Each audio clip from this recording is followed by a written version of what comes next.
In this edition of Locked On Capitals, I have the very latest on Nick Baxter, Tom Wilson, and Alex Ovechkin as the Capitals opened up training camp today. I'll talk about all of that and more next on this edition of Locked On Capitals. Locked On Capitals, your daily podcast on the Washington Capitals. Part of the Locked On Podcast Network, your team every day.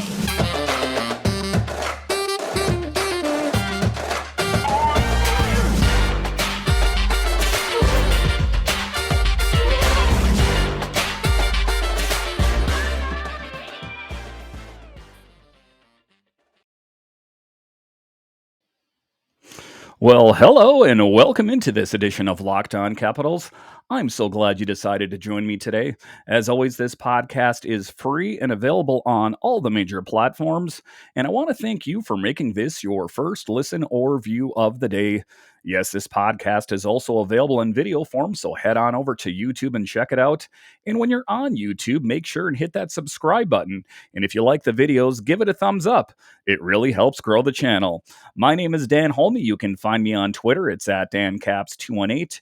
You can find the show on Twitter. It's at Locked On Caps. Today's episode is brought to you by BetOnline. BetOnline has you covered this season with more props, odds, and lines than ever before. BetOnline, where the game starts. So the Capitals officially opened training camp today. And there were some interesting interviews from Nick Baxter, Tom Wilson, Alex Ovechkin. We'll get to some of those in this episode. And just right off the top here, we're going to start with the interview with Nick Baxter. And it was kind of a bit of an emotional interview to watch because you can tell that, when he came to that decision to get that hip resurfacing procedure done, he didn't arrive at the conclusion that he should have got that done real easily. It was a tough decision for him to make, but what he said, it was getting to the point where he had a hard time putting his shoes on and tying his shoes. And it was even getting to the point where it was difficult for him to play with his children. And now that since he's had that procedure done, he's able to do those things again. So in that regard, it seems like things are going better for him. He said for the first time in some years, he's actually feeling better and he's not in a lot of pain. And some of the beat writers were asking him a question and they said, they asked him about the procedure. And he said, listen, if I didn't have that procedure done, he joked, I would be skating with one leg. But then they continued to ask him more questions about his workout routine. And he said that, I work out just like the rest of the guys. And they kind of pressed him more. And you could tell he was a little bit agitated with the questions. He's like, listen, guys, everything that those guys are doing in there, I can do. And then I think that he acquiesced a bit and said, I can't run yet, which is to be expected. If you have a hip resurfacing procedure done, it's not something that you should be testing the limits of it right away. He talked about that when he was on the ice, he was very tempted to try to take a lap out there. And he said, it's just difficult to be out there and see the guys skating and practicing and ramping it up for the season. As you know, they were doing skating drills and that kind of thing today. So, for a guy that's been with his team for so many years and just an integral part, he holds all kinds of records for assists. And it could be said that Alex Ovechkin would not be the player he is today if it wasn't for the likes of someone like Nick Baxter. And your heart really kind of goes out to him because you can tell, he has that real positive attitude when they were talking to him. Everyone was kind of trying to spin it a little bit negative, like what's the possibility, that you might not ever come back. You could tell it kind of bugged him a little bit, but he was able to kind of brush it off and put a positive spin on it. And he's like, listen, guys, I understand that, I'm up against pretty tall odds, but I'm up to the challenge and I'm optimistic that I will be back at some point this year. And, like I say, hats off to a guy with just such a positive attitude. A little bit later in the show, I'll talk about Tom Wilson and what kind of a positive influence Nick Baxter has been on him. He talked about some days that he doesn't feel like, hitting the weight room or working out. And he sees a guy like Nick Baxter, who's been so sore for such a long period of time, really busting his butt in the weight room and stuff, that it kind of just gives him that added push, to really take it to the next level. This was in The Athletic. They were kind of talking about the interview today and what went on there. Backstrom, who underwent a resurfacing surgery on his left hip in late June, reported being pain-free for the first time in a long time. He's still not cleared to resume skating, but the alternate captain sounded much more optimistic about returning than he did at the end of the season. I'm going to start off by saying I'm pain-free, Backstrom said. No more pain that I had before. I'm feeling good. I'm in the gym working out, doing my rehab. So far, so good. And that is a positive thing from Nick. We do want him back. I know that the Capitals went out and they signed Dylan Strome to ostensibly fill his role in his absence. But, at the end of the day, Dylan Strome, at this point in his career anyway, is not Nick Backstrom. And we really hope that Nick can come back. If it is this season, I guess that remains to be seen. I'm going to choose to be optimistic, just like he is, that he is going to be able to return. The 34-year-old added, "It was a life changer for me in daily life just to pick up my socks, tie my shoes, and play with my kids. I couldn't really do that before. Now the next step is to get back on the ice." Although there's no timetable for Backstrom to resume skating, he was on the ice in full gear last week for the team's internal photo shoot. Asked if he was tempted to let it rip on the ice, he shot back with a smile, "Yeah, tempted." And, like, again, I'll talk about later in the show, Tom Wilson kind of resounded that or echoed that same thing. McClellan, in the meantime, chose his words carefully when asked about number 19's progress. "I don't know that's actually been done at this level he's at," he said of Backstrom's prognosis. "It's a serious intrusion in your body. We'll see how he recovers from it. I know physically he feels really well now just doing daily stuff. I think it'll be a long progression and see how the skating affects it, the strength, how it comes back, the mobility, how it comes back, and how he'll be able to use it in game situations. So I think it'll be a long road, but we'll see how it goes." And I know everyone wants to kind of point to the same example of a couple players that have played in the NHL without real favorable results. And when they asked him if he was aware of anyone that was able to return from this that was a hockey player, he said, "Yes, I know a few." And most of those players that he thought of, he didn't list names or a lot of names. The ones he kind of just referenced some players back home in the Swedish Elite League. So he is aware of some players that were able to return. I know it is up against pretty high odds that he is going to be able to come back, but he's like, "Listen, guys, this was the end of my road. So if I'm coming back to the NHL or not," I'm paraphrasing a bit here, "I had to have it done, just for everyday life." And I talked about that earlier in the summer. We got to kind of look out for Nick Backstrom, not just Nick Backstrom, the hockey player, but this guy has got to live his life after hockey. He's got to tie his shoes. He's got to play with his kids. So I know that we want to put paramount importance on the hockey aspect of it. But at the end of the day, I worry about Nick Backstrom, the person. Of course, I want to see him back on the ice, but he is a father out there and he has children to take care of. He has a wife. So he does have bigger responsibilities outside of hockey. Asked if he's more optimistic about Backstrom's long-term look than prior to the surgery, his mobility has changed significantly with the replacement. "If it translates to game skating, I think that'll be great for him." Backstrom is expected to start the season on the long-term IL. So, and there's a lot of things, and I talked about this with JJ Regan, is that kind of the interesting position that the Caps are in is they signed some of these players and they've kind of spent quite a bit of money, almost like they were planning on Nick not coming back this year, kind of like they looked at the raw data and they thought to themselves, based on all these other guys that have had this procedure done, he's probably not going to come back this year. And I'm talking about your Dylan Strome, I'm talking about your Connor Brown, those kind of things. So they are going to have to free up some money if Nick does come back at some point this season. How that would manifest itself, I guess, remains to be seen. But at the end of the day, we really do hope that Nick Backstrom can come back because, like I said, he is such an important part of this team. And it's not just on the ice. He is a leader. You'll hear a lot of the players talk about it. If you go to caps.com, they'll have a bunch of interviews, and a lot of them are talking about just what kind of a role model Nick Backstrom is to, a lot of the different players on the team. And, just in the locker room, just a really positive presence. So obviously, we really hope nothing but the best from Nick, and I hope that he has a speedy recovery. All right, so after the break here, we're going to continue to talk about the Capitals players on day one of training camp. Up next here, we'll talk about Tom Wilson and how is he progressing in his recovery. We'll talk about that next.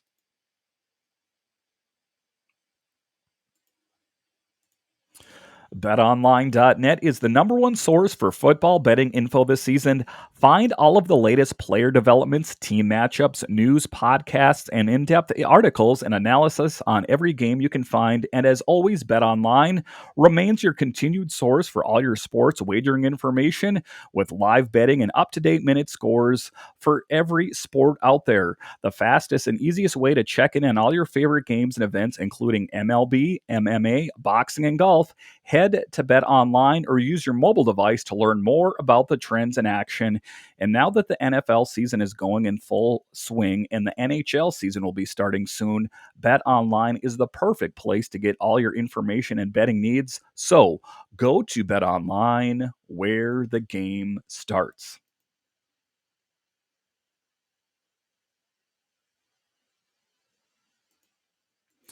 All right, welcome back into this edition of Locked On Capitals, where it's your team every day. And in this episode, we are talking about some of the player interviews at day one of training camp. I'm just kind of catching up on some of the players that were injured. In the first segment, we talked about Nick Baxter. In this second segment here, we'll talk about Tom Wilson and his recovery so far. As we know, if you remember, if you can recall, Tom Wilson, who was injured in game one of the playoffs, the first round against the Panthers. Initially when you saw that injury, it didn't look like something, that was going to put him out for the rest of the season. And it didn't look like it would require a surgery. It looked like he might miss a shift and come back. But, alas, it wasn't meant to be. And then the interesting thing about Tom Wilson's injury is the entire playoff series against the Panthers. They never said that, in fact, Tom Wilson is out. He is out for the rest of the season. He is out for the rest of the series. They never did. And Tom Wilson talked about that in an interview. He said, I wasn't trying to be a smokescreen. Listen, the trainer said, based on my injury, that I might be able to return. And one of the interesting things that Tom Wilson talked about is that initially when he was taken off the ice, they did tests on him, to see his mobility and jump on it and stuff. And he was able to do some of the things in that testing that he shouldn't be able to do with that type of injury. So he said, I wasn't trying to be deceptive, or the coaches or whoever wasn't trying to be deceptive about if I'm going to return or not. I just, we were going to try everything we could do to get me back out on the ice because I was ahead of the game, with an injury such as this. But he said that when he was on the ice, and he would hit a certain position, all the strength was lost in his knee, and he didn't have the strength there. So there was an underlying issue, with that ACL in his knee. And he said the biggest thing this summer was just working on recovery. He's kind of a competitor and a guy that likes to stay active, but, talking about that he has, taken that time for his body to heal, doing the right thing so you don't, aggravate this injury. The last thing that we want to do with Tom Wilson or Nick Backstrom is rush them back before they're ready. And, for them too, they don't want to miss any more time because sometimes when players come back before they should, they just end up re-aggravating it, and then they end up even more injured here. So Tom Wilson, who had surgery to repair the ACL in his left knee in late May, is on track to return during the original timeline of 6 to 8 months, which means anywhere between early December and late January. He's in good shape, McClellan said. He rehabs well. He does all the right things. It's important that the actual injury, no matter how well you've rehabbed, it needs a specific amount of time. So it's important that everybody keeps that in mind, no matter how good he's feeling or rehabbing.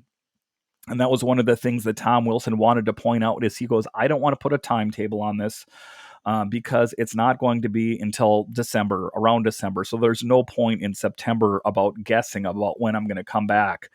Just kind of everyone just know that it's going to be in December and kind of just leave it alone until around December. Wilson traveled to New York on Monday to have his knee examined by the doctor who performed the surgery.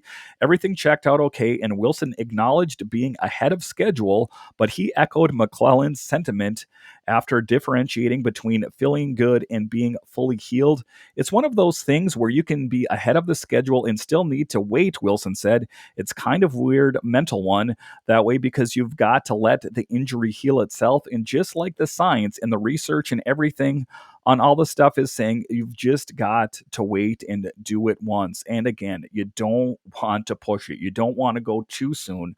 We need Tom Wilson back out on the ice. He plays a big role. He's kind of a multi-dimensional player. He brings that sandpaper. He's a tough guy. He's a goal scorer. He's a leader. And those guys aren't necessarily a dime a dozen. And, is Connor Brown, is he up for filling that role? That's one of the things that Peter Laviolette talked about on the Junkies show there in DC. Is he said, just because this is where you guys think these players are going to be, training camp is going to determine where these players are. So don't get ahead of yourself and start penciling these guys in where you think they're going to fit. There's a possibility that those players will play there, but we don't know that until the dust settles during training camp. Wilson is expected to start the season on long-term injured reserve, and we are hoping for nothing but the best from Tom Wilson, just a really great player. I know that sometimes he's seen around the league as kind of this tough guy, but if you're a Capitals fan, you love the guy on the ice. You know what kind of leader he is. You know what he brings to the table. He is just such a great player that people that try to diminish the kind of player that Tom Wilson is, it's usually because they're playing on another team that he's gone out on the ice and destroyed some of their players. And I get that. I don't want any of the Capitals players injured either, but at the end of the day, one heck of a hockey player, and we hope that he continues to have a speedy recovery. All right, so after the break here, we're going to continue to talk about day one of training camp for the Capitals. Lots of interviews in day one. I'm not going to have time to be able to get to all of them. This is only around a 30-minute podcast, but I'm going to get as many as I possibly can, and then perhaps on tomorrow I will finish up the rest of them, or there's going to be other news that's breaking, but I'm going to try to get through as many of them as I possibly can today. So after the break, I am going to continue to do that, to talk about the interviews from the Capitals players, as it is day one at camp. So put aside anything from last year. Put aside, any negative energy, could have been, should have been. This is the new season for the Capitals, and there's a lot of opportunity. They got Darcy Kuemper and Charlie Lindgren and Dylan Strome and Connor Brown. So despite the pundits out there that want to spin it and say that this Capitals team is too old to win a cup, let's prove them wrong. Wouldn't that be a good feeling? All right, we'll talk about more of that and more next.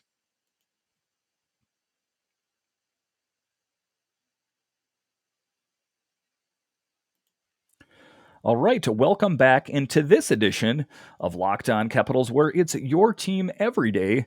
In this episode, we are talking about day one of training camp. Yes, we've kind of waited for this all summer, haven't we? The whole summer of talking about what should have been, what should the Capitals have done, what could they have done. Forget all that. This is a new season, and it's a blank slate to start it all over again and make some really great decisions. Just kind of talking about some of the players that were injured. Briefly here, we're going to go over Carl Hagelin. As we know, he had that fluke injury where he took that stick up high and it, got him in the eye, and he's lost some vision in depth perception in the eye. Carl Hagelin's future feels murkier than ever. The 34-year-old winger, whose career is already in jeopardy due to a left eye injury he suffered in practice late last season, is now out indefinitely with a lower body injury.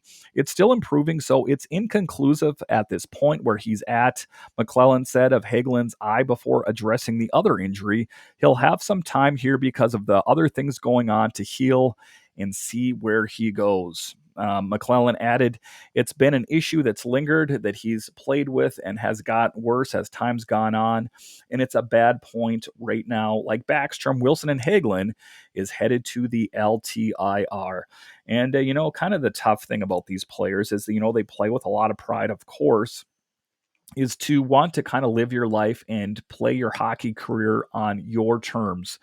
Don't let a lot of outside things, dictate where you're going to play, and Nick Backstrom, it was another one we talked about in the first segment, that you want to play with a lot of pride. Carl Hagelin as well kind of, resounded that as well, that you kind of want to, you want to quit when you want to quit, and you want to play when you want to play. You don't want outside circumstances to dictate, your final outcome in hockey or anything in life, really.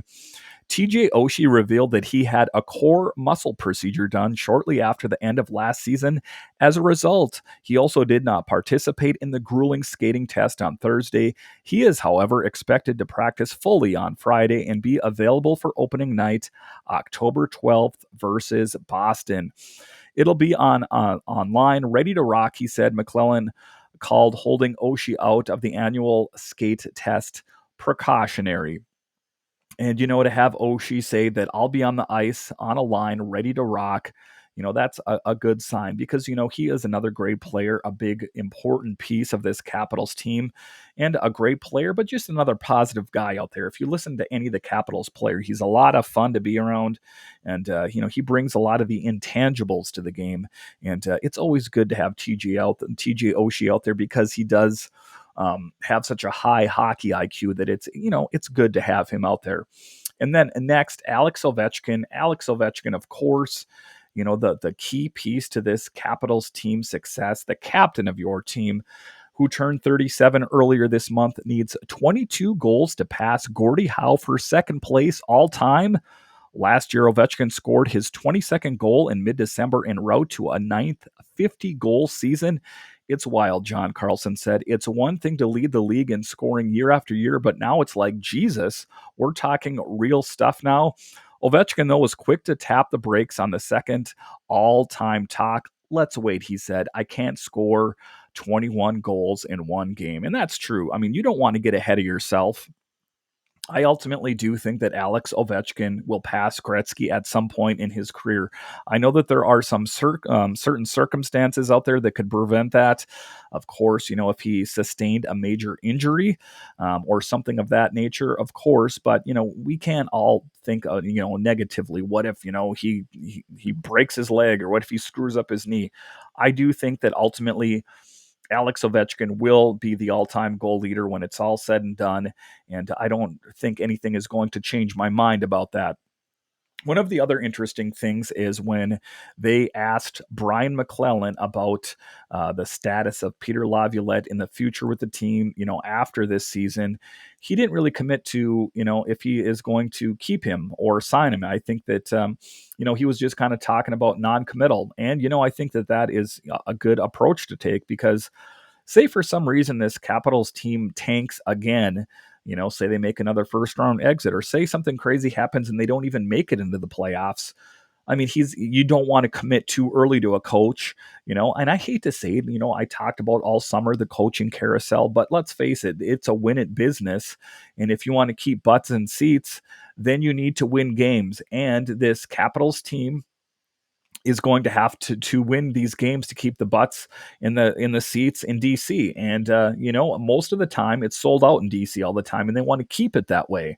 So, I mean, that's what I'm talking about with Peter Laviolette. If he can get the players dialed in and put the lines together the right way and the defensive pairings and have the right goalie in there to win games, I understand it's a lot of pressure, but he is also the coach and has been a coach in the National Hockey League for many years. So I do think that he's up for the challenge.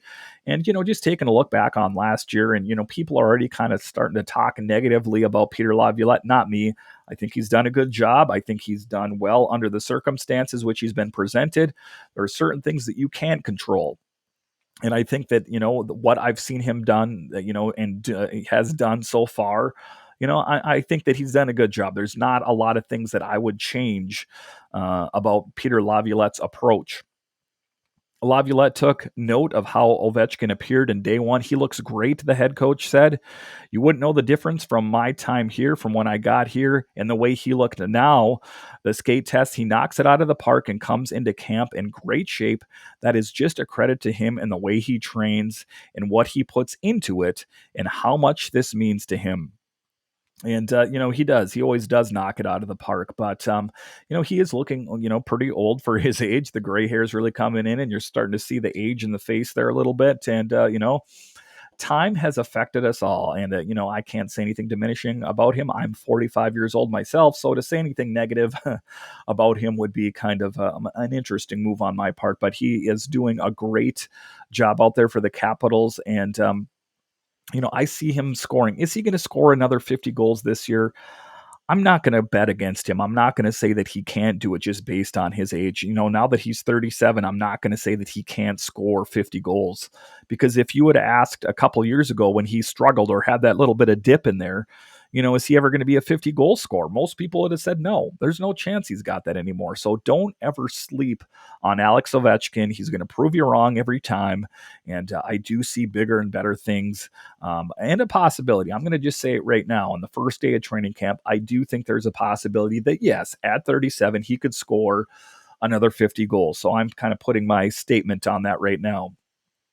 McClellan would not comment on Pierre LeBrun's recent report. The Caps have begun talking to Laviolette's camp about an extension. He's done a great job, McClellan said. He's a good coach, good communicator, done a good job with what we've had to deal with as a team. A good communicator to play, holds players accountable. He has really a good skill set, and we're happy with him. Laviolette signed a 3-year, nearly $15 million contract prior to the 2020-21 season. And again, if he lives up to expectation, then I say re-sign him. But if for some reason this Caps team does take a dip, then I guess, you got to do what you got to do. Is there another person behind door number 2? That's the biggest thing. Sometimes you see these GMs and they fire someone to just fire them to kind of, I think go to ownership and say, look, I took care of it. I fired the coach. And to that, I would say that's great. Who did you replace him with? So I think that a lot of times it's just the GM trying to save their butt, that they don't want to be the next one. So I think to kind of get a bit of a stay of execution of their own job, that they say, hey, I fired the head coach. And that's why you see this carousel go round and round and round. So the other one, Darcy Kuemper, this is another one. Brian McClellan swinging for the fences and getting the number 1 netminder on the free agent market in Darcy Kuemper recently made the nearly 30-hour drive from Saskatoon, Saskatchewan to Arlington. He acknowledged making a lot of stops, mostly due to his dog, to have him stretch his legs. Actually, he's great in the car, which is surprising because as soon as he gets out, he can't relax. Kuemper said he just falls asleep right away, which is nice. And, to kind of just close this out here, they were talking to Kuznetsov, and he was talking about the close relationship that he has with his fellow Russians. And, it's hard sometimes when these players that you've had relationships with, and I think it's a bit, more unique in this situation because Kuznetsov and the player I'm going to talk about, Ilya Samsonov, is a fellow countryman. And I know that, they're over in a different country. So I think that there's automatically a bond that's formed because you have someone that's from your home country. And I think that Kuznetsov and Ilya Samsonov have formed a bond over the years. And then he talked, about Ilya and said, I know that he's going to be playing on the Maple Leafs this next season, but I still wish him all the best, of course. He's my friend at the end of the day. I know that we were teammates. But, and again, I'm paraphrasing, but I watched all the interviews today. And I wish him nothing but the best. And at the end of the day, so do I. I hope that he does a great job.